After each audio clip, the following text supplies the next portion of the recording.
नमस्कार दोस्तों, वार्ता चैनल में आप सभी का स्वागत है। तो आइए फिल्मों की कुछ खास खबरों पर एक नजर डालते हैं।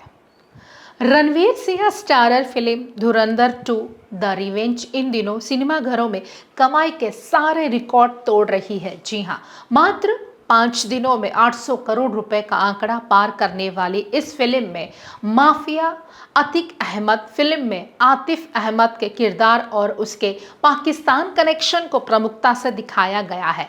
फिल्म को लेकर दर्शकों के मन में सवाल था कि क्या वाकई अतीक का रिश्ता सीमा पार के नेटवर्क से था। इस सस्पेंस से पर्दा उठाते हुए प्रयागराज के पूर्व आईजी सूर्य कुमार ने कई चौंकाने वाले खुलासे किए हैं। जी हां, उन्होंने बताया है कि अतीक केवल एक स्थानीय गुंडा नहीं था, बल्कि उसका जाल अंतर्राष्ट्रीय स्तर पर काफी फैला हुआ था।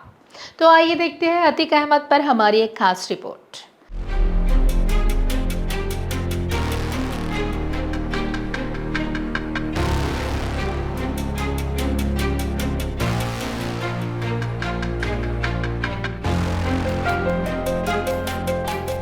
माफिया अतीक अहमद को लेकर प्रयागराज के पूर्व आईजी सूर्य कुमार ने बड़ा खुलासा किया है।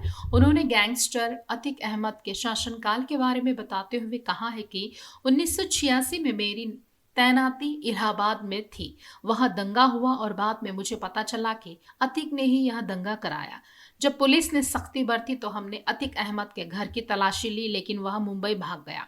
वहां पर काफी दिनों तक छिपा रहा। धीरे धीरे वह माफिया सरगना बन गया। आगे प्रयागराज के पूर्व आईजी सूर्य कुमार ने कहा है कि हालात ऐसे थे कि वह विवादित जमीनें कम दाम में खरीदकर मुनाफा कमाता था। अगर कोई उसका विरोध करता तो वह उन्हें धमकाता या जान से मार देता था। पाकिस्तान से आईएसआई के लोगों का एक गिरोह था जो नकली भारतीय मुद्रा छापकर काठमांडू स्थित पाकिस्तानी दूतावास भेजता था। फिर वहां से बढ़नी, सोनोली और वीरगंज के रास्ते अलग अलग एजेंट लाते थे। सिवान में शाहबुद्दीन, मऊ में मुख्तार अंसारी और इलाहाबाद प्रयागराज में अतीक अहमद के बीच घनिष्ठ संबंध थे। वे सब मिलकर नकली मुद्रा से पैसा कमाते थे, क्योंकि वो उनको फ्री में मिलती थी। उस पैसे का इस्तेमाल करके वे अपने गिरोह को बढ़ाने और मुनाफा कमाने में लगाते थे। वह आगे कहते हैं कि जब उन्हें एहसास हुआ कि पुलिस सख्ती बरत रही है तो उन्होंने राजनीतिक लोगों से संपर्क करना शुरू कर दिया। अतीक अहमद को समाजवादी पार्टी से टिकट मिला और फिर वह अपना दल में शामिल हो गया। अतीक अहमद ने राजू पॉल की हत्या इसीलिए कर दी क्योंकि वह अपने खिलाफ किसी को चुनाव लड़ने नहीं देना चाहता था और वह निर्विरोध चुनाव लड़ना चाहता था। बाद में उमेश पॉल, जो उस मामले में गवाही दे रहा था, को उनके गुंडों ने पीट पीट कर मार डाला। जब अधिकारियों का दबाव बढ़ा और उन्हें सरकार का समर्थन मिला तो अतीक अहमद गिरोह टूट गया, उनकी संपत्ति जब्त कर ली गई। उन्होंने बताया है कि प्रयागराज में एक बंगाली की कोठी कब्जा कर ली। हालांकि उस मामले में उस पर गैंगस्टर की कार्रवाई की गई। एक पुलिस वाला समन लेकर उनके यहाँ चला गया तो उस पुलिस वाले की चमड़ी निकाल दी गई थी और उसको मरवा डाला था। आमतौर पर वह सभी गुंडागर्दी वाली गतिविधियां करता था और इस तरह उसका अंत हुआ। जिन लोगों को वह परेशान करता था वे उसके खिलाफ खड़े होने लगे।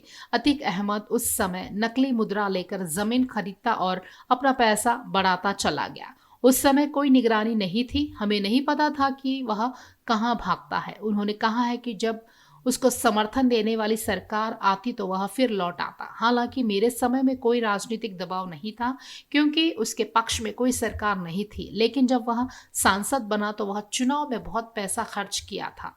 फिल्म धुरंधर 2 में जिस तरह से अतीक के साम्राज्य के ढहने को दिखाया गया है, वास्तविकता भी उससे बहुत अलग नहीं है। पूर्व आईजी ने बताया कि जब तक अतीक को कुछ विशेष राजनीतिक दलों और सरकारों का समर्थन मिलता रहा, वह मुंबई और अन्य जगहों पर छिपकर अपनी गतिविधियां चलाता रहा। लेकिन जैसे ही प्रशासन सख्त हुआ और उसे मिलने वाला सरकारी संरक्षण खत्म हुआ, उसका पूरा गिरोह ताश के पत्तों की तरह बिखर गया।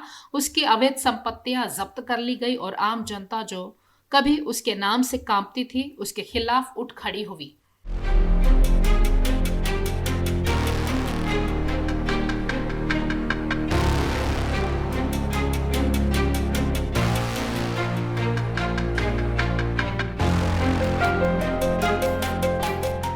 खास खबरों के लिए देखते रहिए वार्ता चैनल।